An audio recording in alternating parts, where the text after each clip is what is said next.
ભરૂચના શ્રી અતુલાનંદજી auditorium JP arts and science college ખાતે યોજાયેલા કાર્યક્રમમાં રાજ્યના આરોગ્ય અને પરિવાર કલ્યાણ તથા તબીબી શિક્ષણ મંત્રી પ્રફુલ પાનસેરિયા વિશેષ ઉપસ્થિત રહ્યા હતા. અભિયાન અંતર્ગત ભરૂચ જિલ્લામાં ધોરણ 1 થી 12 સુધીના આશરે 4000 ડ્રોપઆઉટ વિદ્યાર્થીઓને શોધી કાઢી તેમને ફરી શિક્ષણ સાથે જોડવામાં આવ્યા છે. શાળા છોડી ગયેલા બાળકોની ઓળખ કરી તેમના પરિવારનો સંપર્ક કરી પુનઃ શાળા પ્રવેશ અપાવવાની કામગીરી હાથ ધરવામાં આવી છે. રાજ્યના દરેક બાળકને શિક્ષણનો અધિકાર અને સમાન તક મળે તેમજ કોઈપણ બાળક શિક્ષણથી વંચિત ન રહે તે અભિયાનનો મુખ્ય હેતુ છે. સમરસતા વિદ્યાસેતુ અંતર્ગત શિક્ષણથી દૂર થયેલા બાળકોને ફરી શાળામાં લાવી તેમના ભવિષ્યને શિક્ષણ સાથે જોડવાનો પ્રયાસ કરવામાં આવી રહ્યો છે. કાર્યક્રમમાં જિલ્લા પંચાયત પ્રમુખ ડિમ્પલ રાજ, ભરૂચના સાંસદ મનસુખભાઈ વસાવા, ભરૂચના ધારાસભ્ય રમેશ મિસ્ત્રી, જંબુસરના ધારાસભ્ય ડીકે સ્વામી, ઝઘડિયાના ધારાસભ્ય રીતેશ વસાવા, જિલ્લા કલેક્ટર ડોક્ટર નવનાથ ગવાણી, જિલ્લા વિકાસ અધિકારી યોગેશ કાપસે, જિલ્લા શિક્ષણ અધિકારી સ્વાતિબા રાવલ સહિતના અધિકારીઓ અને પદાધિકારીઓ ઉપસ્થિત રહ્યા હતા. આ પ્રસંગે આરોગ્ય મંત્રી પ્રફુલ પાનસેરિયાએ શિક્ષણથી વંચિત રહી ગયેલા બાળકોને ફરી શાળામાં લાવવાના અભિયાનને મહત્વપૂર્ણ ગણાવી શિક્ષકો, શિક્ષણ વિભાગના કર્મચારીઓ અને સમગ્ર વહીવટીતંત્રની કામગીરીને બિરદાવી હતી. બીજી તરફ રાજકોટમાં જુનિયર ડોક્ટર પર અત્યાચાર મામલે પ્રફુલ પાનસેરિયાએ કહ્યું હતું કે આવી ઘટના સાંખી ન લેવાય અને જવાબદારો સામે કડક પગલાં ભરાશે. ઉપરાંત રાજ્યભરમાં ફૂડ સેફ્ટી માટે ચેકિંગ ચાલુ જ રહેશે. ખોરાકમાં ભેળસેળ કરનાર તત્વો પર પણ લગામ કસવામાં આરોગ્ય મંત્રીએ આશ્વાસન આપ્યું હતું. રિપોર્ટર રવિ સૈયદ.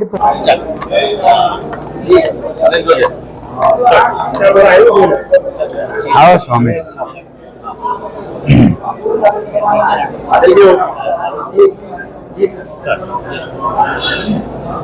ભારતના લોકપ્રિય અને આપણા વડાપ્રધાન એવા નરેન્દ્રભાઈ મોદી સાહેબના વિઝનથી આજે ગુજરાતમાં પાછા સ્કૂલે આવો એ અભિયાનમાં ભરૂચ જિલ્લાની શિક્ષણ ટીમ દ્વારા 4000 બાળકોએ 1 થી 12 ધોરણમાં જેમને શાળા વચ્ચેથી છોડી દીધી હોય એ 4000 દીકરા દીકરીને ફરી વખત શાળાએ પ્રવેશ આપીને એક માનવીયતાનું એક જીવન, એક વ્યક્તિ શ્રેષ્ઠ જીવન જીવવા ભવિષ્યમાં પ્રેરા એ હેતુ છે. એમને જ્ઞાન આપવાનો એક ભગીરથ યજ્ઞ ભરૂચના આંગણે આજે શુભારંભ થયો છે. હજી પણ જેટલા બાળક બાકી છે એમને એક એક બાળકની સાથે અમારા શિક્ષકો, અમારી ટીમ જશે અને ફરી વખત એમને શાળાએ પ્રવેશ. આજે ગુજરાતમાં દરેક જિલ્લા, તાલુકા અને ગામમાં વચ્ચેથી જેમને શાળા છોડી છે એમને પાછા શાળામાં પ્રવેશ માટે આ એક ભગીરથ યજ્ઞમાં આદરણીય ભૂપેન્દ્રભાઈ પટેલ સાહેબના માર્ગદર્શન સાથે અને અમારા લોકપ્રિય શિક્ષણ મંત્રી શ્રીઓ ભાઈ શ્રી વાજા સાહેબ અને આદરણીય રીવાબા ખૂબ સારી દિશા આપીને આજે ફરી વખત શાળાએ પ્રવેશોત્સવ થઈ રહ્યો છે. ત્યારે ભરૂચમાં 4000 બાળકોને 1 થી 12 ધોરણ ફરી વખત શાળામાં પ્રવેશ આપવાનો બહુ મોટું પુણ્યનું કામ છે. જે લોકો બંધારણની વાત કરે છે એ સાચું બંધારણ બચાવવાનું, જે રાઈટ છે એમનો હક આપવાનું આ ભગીરથ કામ એટલે આદરણીય નરેન્દ્રભાઈ મોદી સાહેબના એ વિચારથી એ સાર્થક થઈ ગયું છે. હું મારા ભરૂચ જિલ્લાની શિક્ષણ ટીમ, શિક્ષણ અધિકારી અને આખી ટીમને હૃદયપૂર્વક અભિનંદન આપું છું અને વંદન કરું છું, જેમને 4000 બાળકોનું યુટર્ન કરીને પાછા એમના જીવનની અંદર જ્ઞાનનો પ્રજ્વલિત યજ્ઞ પ્રજ્વલિત કર્યો છે.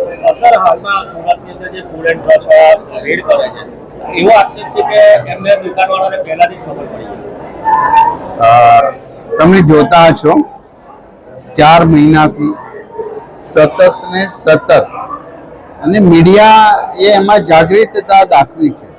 મીડિયાએ ઘણી જગ્યાએ માહિતી આપી છે. એના હિસાબે આજે એનાલોગ પનીરથી વગેરેમાં ખૂબ જાગૃતતા આવી છે. ભેળસેળ નહીં, બનાવટ ઘીની ફેક્ટરીઓ કોઈ દિવસ એવો ન ગયો હોય કે મારી ટીમે એમને પકડી લીધો. તો ક્યાંક હશે ક્ષતિ તો સુધારીશું, પરંતુ આ અભિયાનની અંદર આપણે છોડી દેવાનું નથી.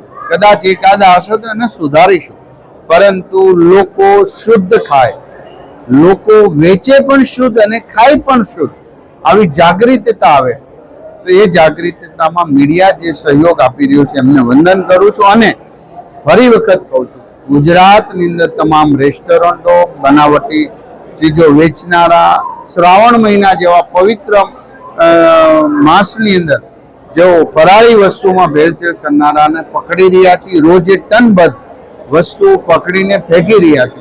ત્યારે આજે નહીં તો કાલે સુધરવું પડશે, એ પાકી વાત છે. નહીં સુધરે તો દંડ હશે, એ પણ પાકી વાત છે. હાલમાં રાજકોટની અંદર એક સિવિલ ડોક્ટરે રેસિડેન્શિયલ ડોક્ટરને ગાળો બોલી. બેન શ્રી કૃષ્ણાબેન ડોક્ટર એક મહિલા શક્તિ તરીકે જ્યારે એ દીકરી ડોક્ટર બની હોય, પોતાનું કર્તવ્ય અને દાયિત્વ નિભાવી રહી હોય, ત્યારે એમને મેં વિડીયો જોયો છે, મને મીડિયાના માધ્યમ દ્વારા જ ખ્યાલ આવ્યો છે.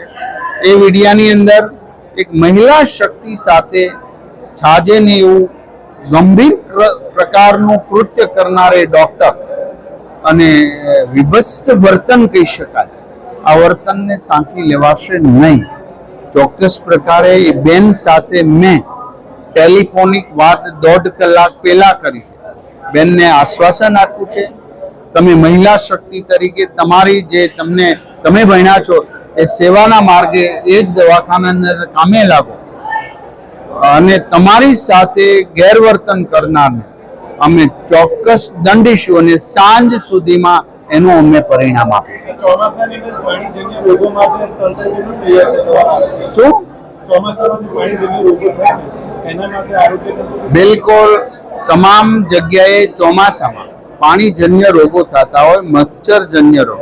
અમારી ટીમ પૂરા માત્ર ભરૂચ ને પૂરા ગુજરાતની અંદર ટાઉન પ્લેસ સુધી દરેક એમની વોચ છે. જ્યાં પાણીજન્ય રોગો થતા હોય એમના સિવિલ, પીએચસી, સીએચસી સેન્ટર પર એમના આંકડા રોજબરોજના અમારા ગાંધીનગર પ્રાપ્ત. એવું ફોકસ એવા કઈ એરિયાની અંદર વધુ હોય તો પણ ત્યાં દવા છંટકાવ વગેરે કરીએ. પૂરતી દવાનો જથ્થો દરેક જગ્યા પર ઉપલબ્ધ છે.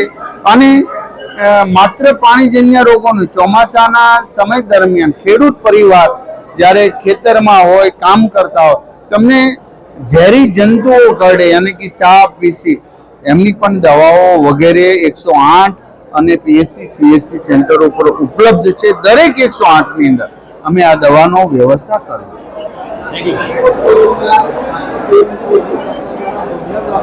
શું